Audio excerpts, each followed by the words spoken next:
please arrive of takeoff line. Please arrive of takeoff line.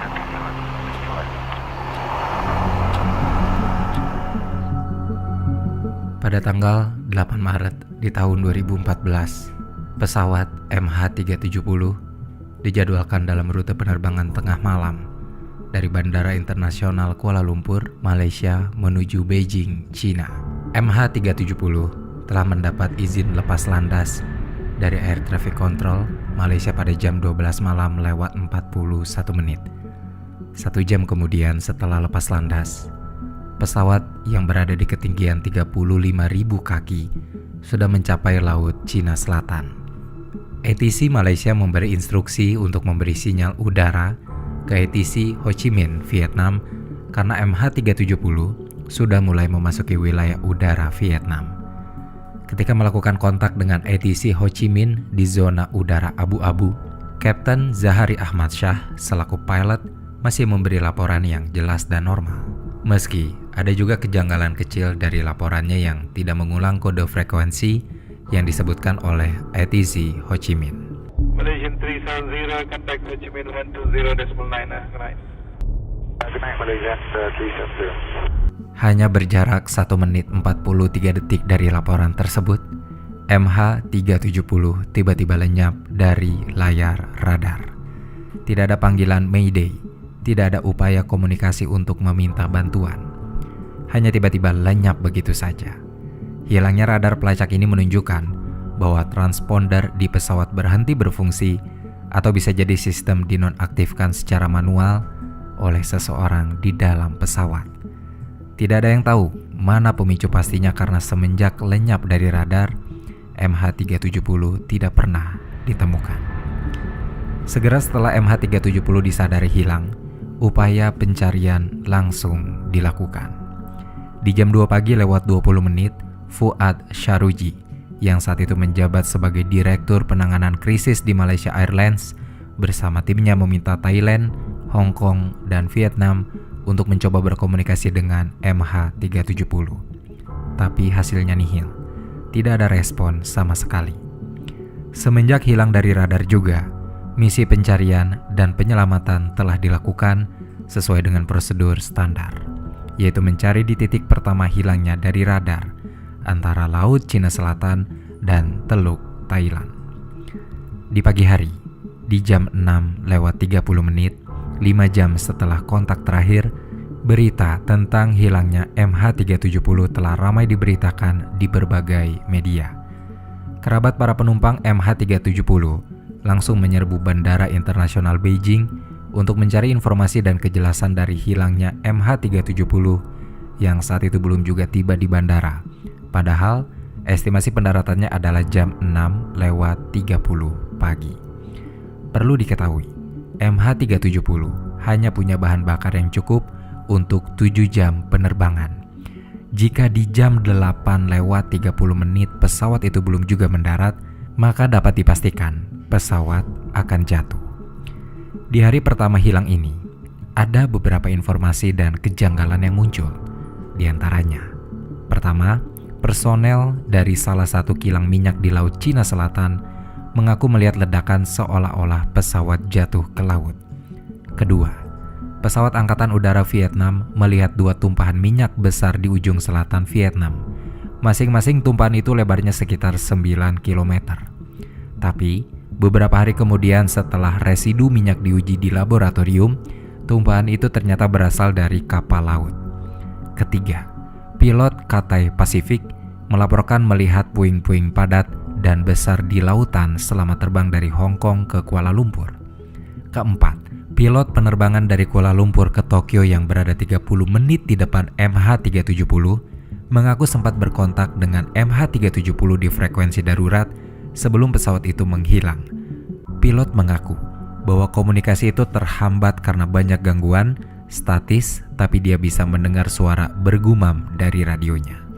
Kelima, para kerabat penumpang sempat menelpon ponsel keluarga mereka yang ada di pesawat. Tapi, bukannya tersambung ke pesan suara, panggilan itu masih berdering. Say they've called their loved ones' cell phones, and instead of going straight to voicemail, the phones continue to ring. Salah satu keluarga dari penumpang MH370 bahkan sempat mendapat panggilan dari ayahnya yang berada di pesawat. Tapi sebelum dia mengangkat teleponnya, panggilan terputus. Setelah itu makin banyak yang mencoba untuk menelpon, dan kebanyakan terkoneksi dan berdering. Tapi tidak seorang pun yang panggilannya terjawab. Para kerabat sempat mendesak maskapai dan pemerintah untuk melacak panggilan yang terhubung melalui sinyal telepon. Tapi pihak yang berwenang mengaku tidak punya teknologi untuk melacak lebih jauh. Padahal jika bisa, ini akan menjadi cara termudah untuk melacak penumpang dan pesawatnya. Keenam, 2 penumpang menimbulkan kecurigaan karena mereka telah naik pesawat dengan paspor curian yang segera memicu kekhawatiran adanya pembajakan. Tetapi segera kecurigaan ini terbantahkan ketika investigator yang menyelidiki latar belakang mereka tidak menemukan bahwa keduanya punya hubungan dengan organisasi teroris dan mengidentifikasi keduanya telah melakukan perjalanan dengan paspor palsu karena ingin mencari suaka. Waktu dan usaha saat itu habis untuk memvalidasi informasi yang muncul. Rumor-rumor liar yang dilengkapi dengan teori konspirasi juga mulai beredar di media sosial. Mulai dari rumor pembajakan, kegagalan mesin, alien, meteor, pesawat yang jatuh di hutan Jawa, dan upaya bunuh diri pilot. Tentu sejauh itu tidak ada yang bisa dipercaya karena tidak ada bukti. Di tanggal 9 Maret di tahun 2014, 24 jam setelah kontak terakhir, jika MH370 sudah mendarat di bandara manapun, kemungkinan maskapai sudah mendapat kabar. Tapi kabar itu tidak terdengar dan sekarang sudah pasti MH370 telah kehabisan bahan bakar dan mungkin terjatuh yang entah di mana. Belum ada informasi lagi karena puing pun belum ditemukan di titik terakhir menghilang. Banyak orang yang merasa aneh dengan hilangnya pesawat Boeing 777 ini. Lantaran sebagai pesawat modern, pesawat sudah dilengkapi dengan fasilitas komunikasi yang bisa terus terhubung ke dunia luar dengan berbagai cara. Tapi anehnya sistem komunikasi MH370 justru mati seluruhnya secara bersamaan yang rasanya tidak wajar terjadi.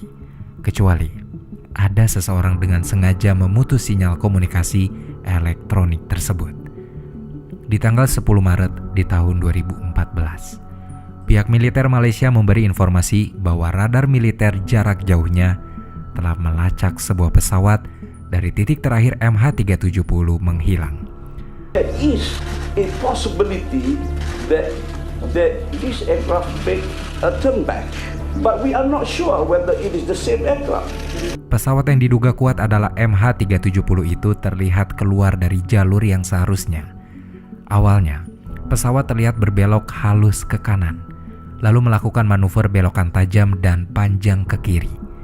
MH370 kemudian berputar kembali ke semenanjung Malaysia dan berbelok ke kanan di dekat Pulau Penang, menuju barat laut melintasi Selat Malaka, lalu hilang dari radar militer tepat di utara Sumatera. Dari sini, Malaysia, Vietnam, dan Singapura melakukan pencarian gabungan yang kini dilakukan di 2 lokasi, yaitu Laut Andaman dan Laut Cina Selatan. Di tanggal 11 Maret di tahun 2014, 40 kapal dan 34 pesawat gagal menemukan tanda-tanda keberadaan pesawat MH370 di 2 titik pencarian.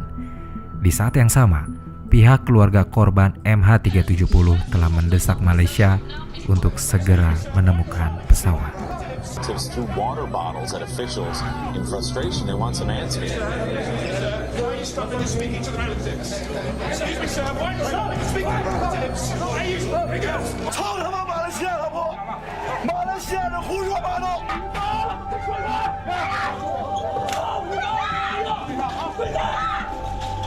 Di tanggal 12 Maret di tahun 2014, Jeff Wise, yaitu seorang jurnalis penerbangan yang mengikuti perkembangan kasus ini, menerbitkan sebuah artikel berjudul How to Disappear a Jetliner, yang berisi tentang asumsi kecurigaannya terhadap pilot dan co-pilot yang mungkin membajak pesawat. Segera artikel ini menjadi perhatian banyak pihak, termasuk media-media besar. Grup independen bernama Tom Nodder juga aktif terlibat mengikuti kasus ini dengan memanfaatkan platform bernama Tomnod yang menyediakan fasilitas gambar lebih jernih dari satelit ke layar komputer untuk membantu pencarian puing di area MH370 yang menghilang. Cindy Henry, salah satu volunteer Tom Nodder yang mendapat area pencarian dekat dengan MH370 hilang pertama kali, ia merasa yakin telah menemukan puing dan mengidentifikasinya sebagai MH370. Tapi, tidak ada yang meresponnya ketika dia mencoba mengungkap titik penemuan ini. Di tanggal 15 Maret di tahun 2014, bahkan setelah pencarian diperluas hingga Teluk Benggala, jejak MH370 masih belum terlihat hingga seminggu dari kontak terakhirnya. Perdana Menteri Malaysia dalam pers rilis lanjutan telah menginformasi bahwa MH370 berputar kembali ke Malaysia dan untuk itu pencarian di Laut Cina Selatan akhirnya dihentikan.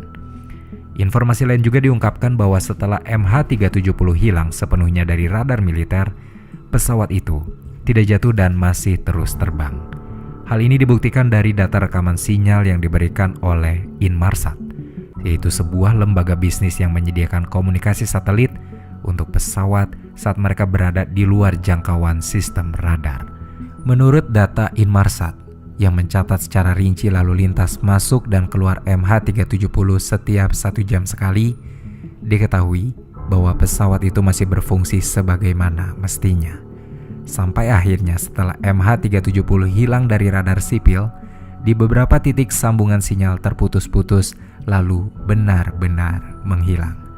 Tapi 3 menit kemudian setelah MH370 diperkirakan berada di atas Laut Andaman, sambungan sinyal satelitnya kembali hidup dan berjalan normal lagi. Selama jam-jam terakhir ini, sebenarnya ada upaya untuk menghubungi MH370 melalui telepon satelit yang tersambung langsung ke kokpit. Tapi masalahnya, tidak ada respon sama sekali. Selama Inmarsat masih mengolah data untuk melacak kemungkinan posisi terakhir pesawat, Perdana Menteri Malaysia telah menyatakan bahwa MH370 jatuh bukan karena kecelakaan, tapi karena kesengajaan yang merujuk pada pembajakan oleh pilot. Pernyataan ini berdampak pada investigasi kriminal terhadap Zahari. Rumahnya digeledah dan alat simulator penerbangannya disita untuk diselidiki. Lalu, di tanggal 17 Maret di tahun 2014, kecurigaan lain muncul dan dugaan pelaku bertambah kepada salah satu penumpang yang diidentifikasi sebagai insinyur penerbangan yang mungkin memiliki keahlian untuk mengendalikan Boeing 777. Teori jatuhnya pesawat pun kini memiliki kemungkinan lain berkat melihat manifest barang yang dibawa dalam kargo pesawat. MH370 membawa hampir 11 metrik ton kargo yang tercatat dalam manifest. Di antara itemnya berisi baterai lithium ion yang mungkin saja menimbulkan kebakaran saat penerbangan. Jika melihat matinya radar dan komunikasi, serta terjadinya penyimpangan dari jalur penerbangan yang dijadwalkan, bisa jadi hal itu merupakan respon langsung terhadap kebakaran. Ada dugaan bahwa pilot dan co-pilot berusaha kembali ke Malaysia untuk mencoba pendaratan darurat di bandara yang cocok. Dugaan ini memang bisa dibantah mengingat MH370 juga tidak menunjukkan upaya pendaratan, tapi malah terus berjalan dan tetap berada di ketinggian selama 6 jam. Ada beberapa teori yang muncul, mengatakan bahwa mungkin kru telah pingsan karena hilangnya tekanan udara dalam kabin secara tiba-tiba atau bertahap, dan pesawat dikendalikan oleh autopilot sampai kehabisan bahan bakar. Namun, dalam kasus MH370, data yang direkam oleh radar militer Malaysia menunjukkan bahwa data ketinggian MH370 sangat tidak konsisten. Boeing 777 tidak akan mampu melakukan pengubahan ketinggian ekstrim seperti yang terekam dalam data militer. MH370 diketahui sempat melebihi ketinggian maksimum mencapai 17.739 meter, di mana maksimum operasi ketinggian seharusnya adalah 13.137 meter. Pesawat juga setelahnya terlihat menukik tajam hingga serendah 4.800 kaki hanya dalam waktu kurang dari 1 menit. Jika membuat ulang manuver tajam tersebut di simulator penerbangan, mustahil hal itu bisa dilakukan Boeing 777 dan dengan demikian data yang ada akhirnya dianggap tidak akurat dan tidak dapat diandalkan. Jika MH370 mungkin kehilangan tekanan kabin pada ketinggian 35.000 kaki dan pilot tidak mampu turun ke ketinggian yang lebih memiliki banyak oksigen, mungkin saja ini menjelaskan kenapa pesawat tetap terbang tinggi selama hilang dari radar karena autopilot masih berfungsi. Tapi setelah dilakukan simulasi lain, pesawat diketahui diterbangkan secara manual sejak belokan pertamanya untuk keluar jalur dengan sedikit mengambil ke kiri dan putar balik membentuk sudut. Karena autopilot tidak punya kemampuan melakukan manuver tersebut. Namun, untuk belokan-belokan selanjutnya yang terjadi, bisa saja autopilot yang melakukannya meski tidak dapat dipastikan. Autopilot di MH370 tidak diprogram untuk kejadian semacam ini. Dan untuk belokan yang terjadi, seseorang harus memprogramnya ulang untuk melakukannya. Lalu, di tanggal 24 Maret di tahun 2014, atau 16 hari sejak hilangnya MH370, Inmarsat yang memang tidak bisa mengetahui dengan pasti posisi penerbangan dan tidak bisa menentukan koordinat GPS, hanya bisa memanfaatkan data yang ada dengan menghitung waktu tempuh masing-masing sinyal, jalur penerbangan, jarak pesawat dari satelit dengan mempertimbangkan bahan bakar dan kecepatan jelajah. Hasil analisis ahli Inmarsat menunjukkan kemungkinan pesawat terbang ke Samudra Hindia Selatan dengan dua opsi rute penerbangan, yaitu ke arah utara dan selatan. Jika MH370 mengambil rute menuju selatan, maka pesawat itu akan berakhir di Samudra Hindia Selatan yang terpencil dengan 0% kemungkinan orang yang selamat. Tapi, jika MH370 pergi ke utara, maka pesawat menuju ke Asia Tengah dan kemungkinan paling optimisnya mereka mendarat di Asia Tengah seperti Kazakhstan. Analisis lanjutan dari Inmarsat yang mendeteksi sinyal pesawat membawa pencarian ke selatan menuju Samudra Hindia Selatan yang terpencil. Ada 7 garis busur sinyal terdeteksi, di mana di luar garis ketujuh, sinyal sudah tidak lagi ditemukan. Konferensi pers digelar untuk mempublikasikan informasi bahwa MH370 terbang ke selatan, menuju lokasi terpencil dan berakhir di lautan dengan tidak ada kemungkinan penumpang atau awak pesawat yang selamat. Konferensi pers ini berbuntut pada aksi protes dan kericuhan di kedutaan Malaysia yang ada di Beijing. Kerabat dari 154 penumpang Tiongkok yang tidak mendapat bukti fisik dari jatuhnya pesawat atau jasad korban tidak percaya dengan data yang diberikan dan menuduh bahwa Malaysia menipu mereka hingga sampai pada tuntutan kepada maskapai, pemerintah, serta militer untuk mempertanggungjawabkan kasus ini. Kembali kepada pencarian pesawat yang akhirnya dialihkan ke lokasi garis busur ketujuh. Karena lokasi itu sudah memasuki wilayah yurisdiksi Australia, maka Australia akhirnya memimpin pencarian. Penyelidik Peter Foley terlibat sebagai penanggung jawab dalam ekspedisi pencarian ini. Titik pencarian mereka saat itu berjarak lebih dari 1.500 mil dari daratan terdekat yang membuat kapal pencari milik Australia harus menghabiskan waktu selama 2 hari sebelum tiba di lokasi pencarian.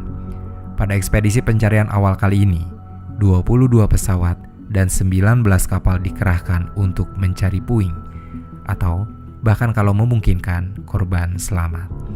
Masalahnya dengan ketidakpastian posisi jatuh atau terakhir kali terbang, meski sudah dibantu dengan bantuan satelit sekalipun, pencarian ini menjadi pencarian paling sulit yang pernah terjadi.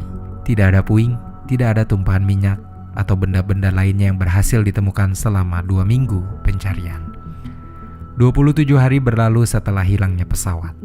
Penyelidik dan tim pencari mempersempit pencarian dengan berfokus pada black box dari MH370. Pesawat modern dilengkapi dengan Underwater Locator Beacon (ULB) atau suar pencari lokasi bawah air. ULB memancarkan radar dengan jangkauan lebih dari 1 mil. Jika ULB ditemukan, maka peluang bangkai pesawat ditemukan lebih besar. Sayangnya, masa pakai baterai ULB hanya bertahan selama 30 hari. Tersisa hanya beberapa hari untuk menemukannya. Peter Foley menjelaskan bahwa ada kemungkinan ULB bertahan lebih lama, tapi sinyalnya akan memudar seiring waktu. Teknologi spesialis pencari Pinger diturunkan ke titik pencarian. Kapal Angkatan Laut Australia Ocean Shield telah berlayar selama 40 hari tanpa hasil. Pencarian yang intens bahkan tidak berhasil menemukan sedikit sinyal pun dari ULB MH370, membuat banyak orang bertanya-tanya, apakah ULB pesawat itu rusak atau hancur? 28 April di tahun 2014, data lain pun diserahkan oleh tim pengamat lautan dari Curtin University yang diwakili oleh Dr. Alec Duncan, seorang oceanographer, yang menjelaskan bahwa hidrofon yang terpasang di beberapa bagian pesisir pantai Australia Barat menangkap sinyal asing yang diduga adalah suara jatuhnya MH370 di lautan, karena suara ini timbul setelah 1 jam 14 menit sejak MH370 melakukan komunikasi terakhirnya dengan satelit Inmarsat. Untuk mengecek dugaan ini, Comprehensive Nuclear Test Ban Treaty Organization atau yang disingkat CTBTO yang memiliki stasiun pengamatan di pantai Cape Lewin, Australia Barat, menggunakan teknologi yang dirancang khusus untuk menemukan lokasi uji coba nuklir ilegal untuk mengecek secara akurat lokasi sumber suara yang terdeteksi oleh hidrofon dari Curtin University. Kecanggihan hidrofon milik CTBTO adalah mampu menentukan arah suara hingga setengah derajat dan menghitung jarak ke sumbernya meski berada ribuan mil jauhnya. Dari hasil pengamatan, hidrofon menunjukkan bahwa sinyal suara berasal dari barat laut, searah dengan lokasi pencarian MH370 saat itu. Namun, ketika dihitung jarak sumbernya, ternyata suara itu muncul lebih jauh dari titik pencarian dan akhirnya diasumsikan bahwa suara itu tidak lebih dari aktivitas geologis bawah laut. Di tanggal 17 Juli di tahun 2014, atau 4 bulan sejak kontak terakhir dengan MH370, kabar buruk datang lagi. Pesawat Malaysia MH17 yang lepas landas dari Amsterdam dengan membawa 300 jiwa ditembak jatuh menggunakan rudal darat oleh intelijen Rusia di atas Ukraina, dekat perbatasan Rusia. Tidak ada yang selamat dari kejadian nahas ini, tapi mayat para penumpang dan awak masih utuh hingga dapat diidentifikasi dan dikembalikan ke keluarganya. Jatuhnya pesawat MH17 ini menimbulkan spekulasi lain dari banyak pihak. Malaysia tidak punya insiden penerbangan lagi sejak tahun 90-an. Tapi saat itu hanya berjarak waktu 4,5 bulan dari hilangnya MH370. Negeri jiran itu telah kehilangan 2 pesawat Boeing 777 yang menimbulkan dugaan aksi peperangan dan juga penghancuran kepercayaan publik terhadap maskapai penerbangan Malaysia dengan sengaja. Sementara pencarian MH370 masih berlanjut. Lebih banyak bantuan pencarian dikerahkan. Kini ada 43 kapal dan 58 pesawat dari 14 negara berbeda yang bekerja sama untuk mencari petunjuk. Pencarian ini sebenarnya terbilang sangat sulit. Samudra Hindia Selatan adalah bagian yang hampir tidak pernah terjamah. Apalagi diketahui bahwa dasar laut Samudra Hindia dipenuhi dengan gunung berapi. Gunung bawah laut yang sebesar dan selebar Grand Canyon. Mereka menggunakan bantuan satelit untuk membuat peta dasar laut supaya bisa menjelajahi bawah laut dengan meminimalisir resiko tabrakan atau benturan.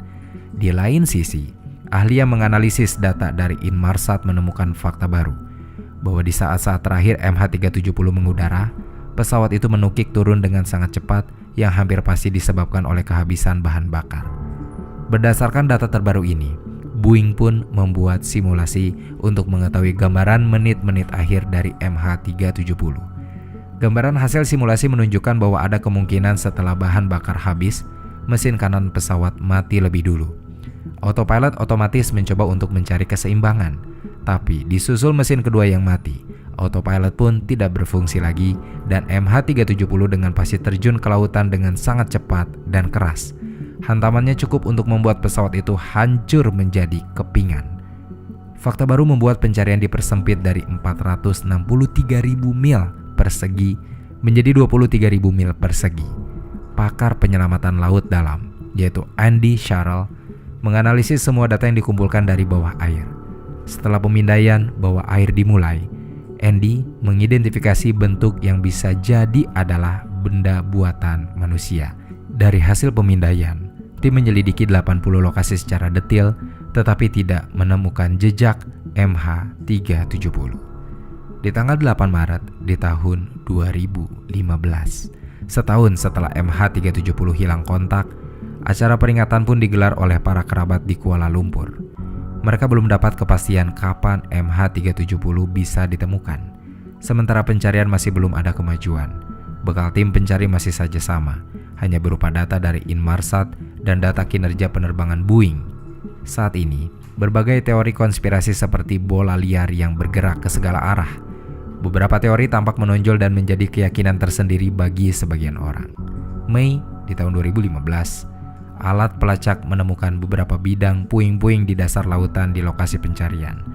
Tapi setelah dilihat puing yang terdiri dari kotak logam sepanjang 23 kaki, mesin berkarat, dan 3 jangkar logam, teridentifikasi bahwa itu bukanlah puing MH370, melainkan bangkai kapal yang karam.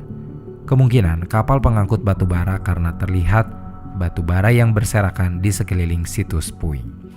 Di tanggal 29 Juli di tahun 2015, sekelompok pekerja yang sedang membersihkan pantai di Pulau Reunion yang terletak di sebelah timur Madagaskar, sekitar 3.000 mil dari area pencarian, menemukan puing pesawat yang telah dihinggapi teritip karang.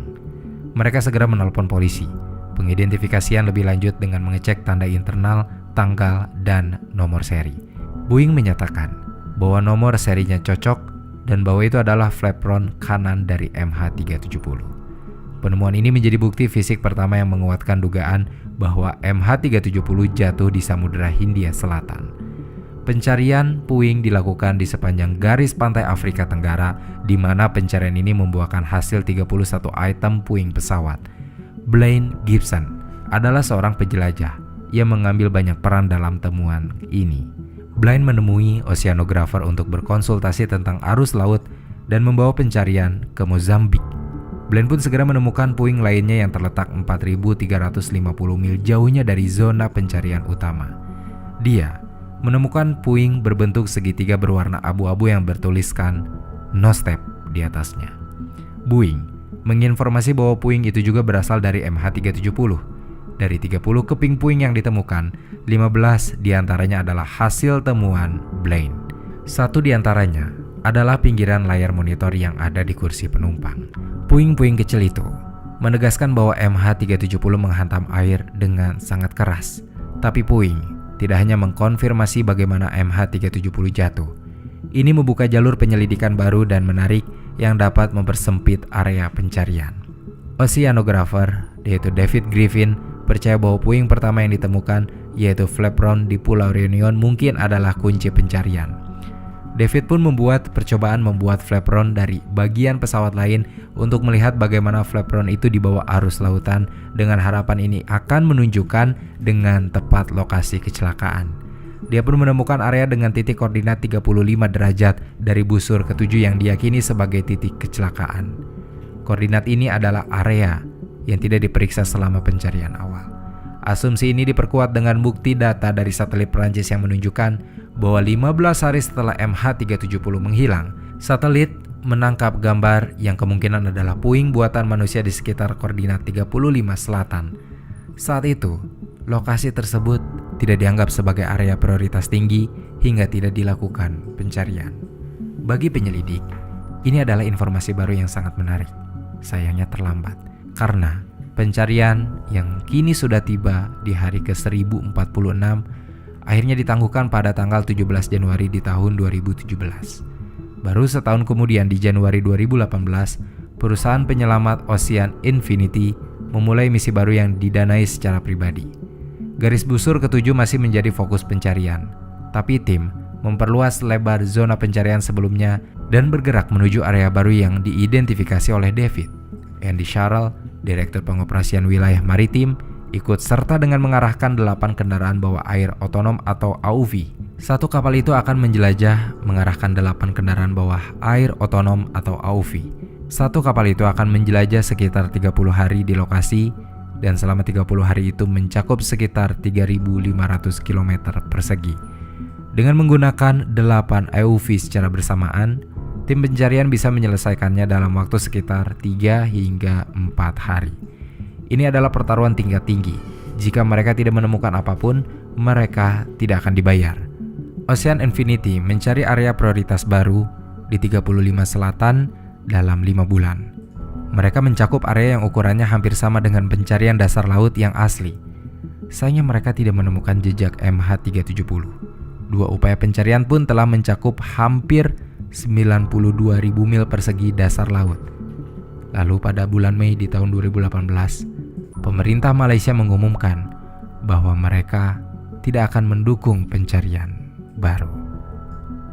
Hingga sekarang, pesawat MH370 belum juga ditemukan.